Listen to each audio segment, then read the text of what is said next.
CBI supplementary চার্জশিটে জনৈক অভিষেক ব্যানার্জির নাম। প্রাথমিক নিয়োগ দুর্নীতি মামলায় চার্জশিটে জনৈক অভিষেক ব্যানার্জির নাম। এই নিয়ে সরাসরি কথা বলবো অতনু হালদার নিউজরুম থেকে আমাদের সঙ্গে রয়েছেন। অতনু, সিবিআই সাপ্লিমেন্টারি চার্জশিট ঠিক কি রয়েছে তাতে? দেখো, প্রাথমিক নিয়োগ দুর্নীতি মামলায় তৃতীয় সাপ্লিমেন্টারি চার্জশিট ব্যাংসাল কোর্টের বিচার ভবনে জমা দিয়েছে সিবিআই। সম্প্রতি এই চার্জশিট জমা হয়েছে। যে চার্জশিটে অভিযুক্ত হিসাবে নাম দেওয়া হয়েছে সুজয় কৃষ্ণ ভদ্র ওরফে কালীঘাটের কাকুর, যিনি তুমি জানো যে লিপস অ্যান্ড বাউন্সের একজন কর্তা, এবং সেই সঙ্গে সঙ্গে হুগলির তৃণমূল কংগ্রেসের যুব নেতা ছিলেন, এখন বহিষ্কার করা হয়েছে, শান্তনু বন্দ্যোপাধ্যায়, এবং বিজেপির নেতা অনুপ কুমার হাজরার নাম, যে আগে তৃণমূলে ছিলেন, পরে বিজেপিতে যোগ দিয়েছিলেন। এই তিনজনকে অভিযুক্ত হিসাবে এই চার্জশিটে নাম দেওয়া হয়েছে। এটা থার্ড সাপ্লিমেন্টারি চার্জশিট সিবিআইয়ের প্রাথমিক নিয়োগ দুর্নীতি মামলায়। এখন এই প্রাথমিক নিয়োগ দুর্নীতি মামলার চার্জশিটের একটা অংশকে ঘিরে রীতিমতো রাজনৈতিক জল্পনা, শোরগোল, বিতর্ক শুরু হয়েছে, যেখানে অভিষেক ব্যানার্জি বলে জনৈক ব্যক্তির নাম উল্লেখ করা হয়েছে। কে এই অভিষেক বন্দ্যোপাধ্যায়? কি রয়েছে তার ভূমিকার কথা এই চার্জশিটে? কিভাবে উল্লেখ করা হয়েছে? সেটা হচ্ছে এই যে চার্জশিটের যে সাপ্লিমেন্টারি কপি জমা দেওয়া হয়েছে তাতে দেখা যাচ্ছে যে সেখানে একটা অডিও ক্লিপের কথা বলা হয়েছে। এই অডিও ক্লিপটা হচ্ছে 2017 সালে। 2017 সালে এই সুজয় কৃষ্ণ ভদ্র ওরফে কালীঘাটের কাকুর বাড়িতে বৈঠক করতে গিয়েছিলেন। এই নিয়োগ সংক্রান্ত ব্যাপারে একদিনকে বৈঠক করতে গিয়েছিলেন শান্তনু বন্দ্যোপাধ্যায়, কুন্তল ঘোষ, এই তৃণমূল কংগ্রেসের নেতারা, এবং সেই তার সঙ্গে কুন্তল ঘোষের সঙ্গে আরও দুজন, অরবিন্দ রায়বর্মন, সুরজিৎ চন্দ্র, এরাও ছিলেন। এই অরবিন্দ রায়বর্মন হচ্ছে কুন্তল ঘোষের একজন কর্মচারী। সেই দিনকে এই সময় সুজয় কৃষ্ণ ভদ্র, শান্তনু বন্দ্যোপাধ্যায় এবং কুন্তল ঘোষের মধ্যে যে কথোপকথন হয়, সেই দিনকে সেই পুরোটা কুন্তল ঘোষ নির্দেশ দিয়েছিলেন তার কর্মচারী অরবিন্দ রায়বর্মনকে রেকর্ড করে রাখার জন্য। তাই সে সেটা মোবাইল ফোনে রেকর্ড করে রেখেছিল এবং পরে সেটা সে ল্যাপটপে ট্রান্সফার করে রেখে দেয়। সিবিআই তদন্তে নেমে ল্যাপটপ থেকে ওই অডিও ক্লিপটা উদ্ধার করে। সেই অডিও ক্লিপে কি রয়েছে, যেটা বলা হচ্ছে যে এই অডিও ক্লিপে একটা কথোপকথন রয়েছে যেখানে এই প্রাথমিক নিয়োগ দুর্নীতি কিভাবে হবে, কোথা থেকে টাকা তোলা হয়েছে, কার কাছে টাকা দিতে হবে, কি প্রক্রিয়ায় কাজ চলছে, কতটা এগিয়েছে, কতটা এখনও করতে হবে, এইরকম নানা কথাবার্তা সুজয় কৃষ্ণ ভদ্র, কুন্তল ঘোষ এবং শান্তনু বন্দ্যোপাধ্যায়ের মধ্যে হচ্ছিল এবং যেটা রেকর্ড করা ছিল। সেই অডিও ক্লিপটা থেকেই এই বিস্ফোরক কিছু তথ্য উঠে এসছে। কি বলা হচ্ছে যে ওই কথোপকথন থেকে উঠে আসছে যে কুন্তল ঘোষ, শান্তনু বন্দ্যোপাধ্যায় এবং সুজয় কৃষ্ণ ভদ্র ঘুষ নিয়ে কিভাবে অযোগ্য প্রার্থীদের বেআইনিভাবে চাকরি দেওয়া যায় তা নিয়ে আলোচনা করছে। সেই কথোপকথন থেকে উঠে আসছে যে তৎকালীন শিক্ষামন্ত্রী পার্থ চট্টোপাধ্যায়ের মাধ্যমে এই অবৈধ নিয়োগের ব্যবস্থা কুন্তল, শান্তনু এবং সুজয় কৃষ্ণ ভদ্র কীভাবে করছে। কথোপকথন থেকে যেটা আরও উঠে আসছে যে বেআইনি এই নিয়োগ নিয়ে অভিষেক ব্যানার্জি এবং তৎকালীন শিক্ষামন্ত্রী পার্থ চট্টোপাধ্যায়ের মধ্যে একটা দ্বন্দ্ব তৈরি হয়েছে। এখন কে এই অভিষেক ব্যানার্জি সেটা কিন্তু চার্জশিটে বলা নেই। এই অভিষেক ব্যানার্জি কি করেন? তিনি একজন রাজনীতিবিদ, নাকি তিনি একজন ব্যবসায়ী, নাকি তিনি একজন প্রাথমিক শিক্ষা পর্ষদের কর্মী, না অফিসার, না কোনো আমলা, কোনো কিছু উল্লেখ করা হয়নি। শুধু এইটুকু বলা হয়েছে যে এই অভিষেক ব্যানার্জির নাম উঠে এসছে, এবং সেই অভিষেক ব্যানার্জিকে, যার সঙ্গে এই বেআইনি নিয়োগ নিয়ে পার্থ চ্যাটার্জি তৎকালীন শিক্ষামন্ত্রীর সঙ্গে দ্বন্দ্ব তৈরি হয়েছে, এই অভিষেক ব্যানার্জির। অডিওতে এটাও শোনা যাচ্ছে যে সুজয় কৃষ্ণ ভদ্র বলছেন যে বেআইনি নিয়োগগুলো ইতিমধ্যে হয়ে গেছে, তার জন্য অভিষেক ব্যানার্জি 15 কোটি টাকা চেয়েছেন। এবং এটাও বলা হচ্ছে যে সুজয়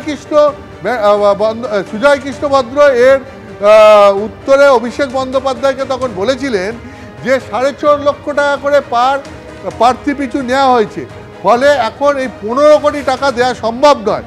তাতে নাকি এই অভিষেক ব্যানার্জি সুজয় কৃষ্ণ ভদ্রকে বলে যে যে নিয়োগগুলো অভিষেক ব্যানার্জি সব আটকে দিতে বলেছে, নয়তো অভিষেক ব্যানার্জি ওই চাকরি প্রার্থীদের গ্রেপ্তার করিয়ে দেবেন অথবা দূরবর্তী কোনো জায়গায় তাদেরকে পোস্টিং করাবেন।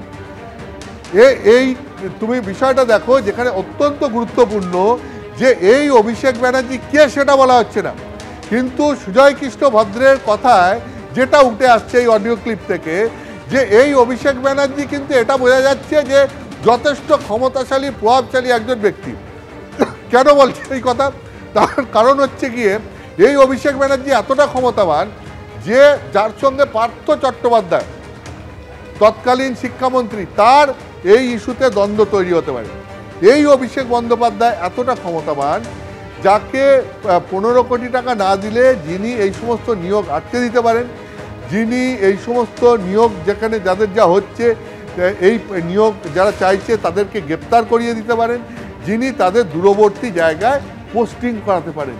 ফলে বোঝাই যাচ্ছে যে এই অভিষেক ব্যানার্জি যথেষ্ট প্রভাবশালী ক্ষমতাবান একজন ব্যক্তি। এই সিবিআই কিন্তু চার্জশিটে বলেনি যে এই অভিষেক ব্যানার্জি কে। এবং তারপরে কি বলা হচ্ছে এই অডিও থেকে, কি আরও উঠে আসছে যে এই শান্তনু, কুন্তল এবং সুজয় কৃষ্ণ ভদ্র তিনজনে মিলে পরিকল্পনা করছে মোট 2000 চাকরি প্রার্থীকে তারা চাকরি দেবে বেআইনিভাবে, অযোগ্য চাকরি প্রার্থীকে চাকরি দেবে এবং তাদেরকে টাকার বিনিময়ে চাকরি দেবে। সেইভাবে মোট তারা 100 কোটি টাকা তুলবে। এই 100 কোটি টাকার মধ্যে 20 কোটি টাকা করে তারা কাকে দেবে? তৎকালীন শিক্ষামন্ত্রী পার্থ চ্যাটার্জিকে 20 কোটি টাকা, প্রাথমিক শিক্ষা পর্ষদের সভাপতি মানিক ভট্টাচার্যকে 20 কোটি টাকা, মানিক ভট্টাচার্য বাকি 20 কোটি টাকা হচ্ছে গিয়ে দেওয়া হবে অভিষেক ব্যানার্জিকে। এরপরেও যে 40 কোটি টাকা বাকি থাকবে সেটা নিজেদের মধ্যে তারা ভাগ করে নেবে, এই শান্তনু, কুন্তল এবং সুজয় কৃষ্ণ ভদ্র। তাহলে তুমি বুঝতে পারছো যে পার্থ মানিকের সঙ্গে যে অভিষেক ব্যানার্জিকে 20 কোটি টাকা দেওয়া হবে তার তিনি যে যথেষ্ট ক্ষমতাবান এটা বোঝাই যাচ্ছে। কিন্তু আশ্চর্যজনকভাবে সিবিআই এই অভিষেক ব্যানার্জিকে সেইটা চার্জশিটের কোথাও উল্লেখ করেনি। এই অডিও ক্লিপের পর তুমি জানো যে ইতিমধ্যেই সুজয় কৃষ্ণ ভদ্র, শান্তনু বন্দ্যোপাধ্যায় এবং কুন্তল ঘোষের ভয়েস স্যাম্পেল কালেক্ট করা হয়েছে এবং সমস্ত কিছুই এগুলো ফরেন্সিক পরীক্ষার জন্য পাঠানো হয়েছে, যার রিপোর্ট এখনও আসেনি। রিপোর্ট এলে পরে বোঝা যাবে যে এই অডিও ক্লিপের সঙ্গে সুজয় কৃষ্ণ ভদ্র, কুন্তল ঘোষ এবং শান্তনু ব্যানার্জির কণ্ঠস্বর ম্যাচ করলো কিনা। কিন্তু ইতিমধ্যেই যেটা হয়েছে যে এই অভিষেক ব্যানার্জিকে তা নিয়ে রাজনৈতিক মহলে ব্যাপক জল্পনা তৈরি হয়েছে যে এই ক্ষমতাবান অভিষেক ব্যানার্জিকে আর কেনই বা সিবিআই তার নাম উল্লেখ করলো, তার পরিচয় সম্পর্কে আর কিছুই বলল না, কেনই বা তার সম্পর্কে আর কোনো তদন্ত এগিয়ে নিয়ে গেল না, এই নিয়েও রাজনৈতিক বিতর্ক তৈরি হয়েছে। পাপিয়া, অতনু তুমি আমাদের সঙ্গে থাকো। কালীঘাটের কাকুর মুখে উঠে আসা কেই অভিষেক বন্দ্যোপাধ্যায়। সিবিআই এর চার্জশিটে অভিষেক ব্যানার্জির নাম নিয়ে রাজনৈতিক মহলে জল্পনা। সরাসরি আমাদের প্রতিনিধি অতনু হালদার আমাদের সঙ্গে রয়েছেন। অতনু, এই নিয়ে অভিষেক বন্দ্যোপাধ্যায়ের আইনজীবী সঞ্জয় বসু কি বলেছেন?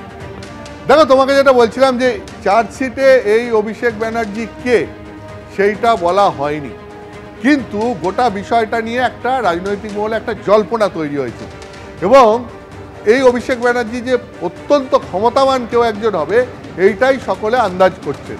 ইতিমধ্যে যেটা হয়েছে সেটা হচ্ছে যে জল্পনায় তৃণমূল কংগ্রেসের সাধারণ সম্পাদক অভিষেক বন্দ্যোপাধ্যায় এই অভিষেক ব্যানার্জি নন তো, এই জল্পনাতে এটাও উঠে এসছে এবং অভিষেক বন্দ্যোপাধ্যায়ের আইনজীবী সঞ্জয় বসু তিনি একটি প্রেস বিবৃতি জারি করে বলেছেন যে আমার মক্কেল অভিষেক ব্যানার্জি অর্থাৎ তিনি ইডি এবং সিবিআইয়ের সঙ্গে পূর্ণ সহযোগিতা করার পরেও তারা ভিত্তিহীন অভিযোগ করছে। কোনো তথ্য প্রমাণ না মেলায় ইডি আমার মক্কেলের অর্থাৎ অভিষেক ব্যানার্জির বিরুদ্ধে কোনো চার্জশিট দাখিল করেনি।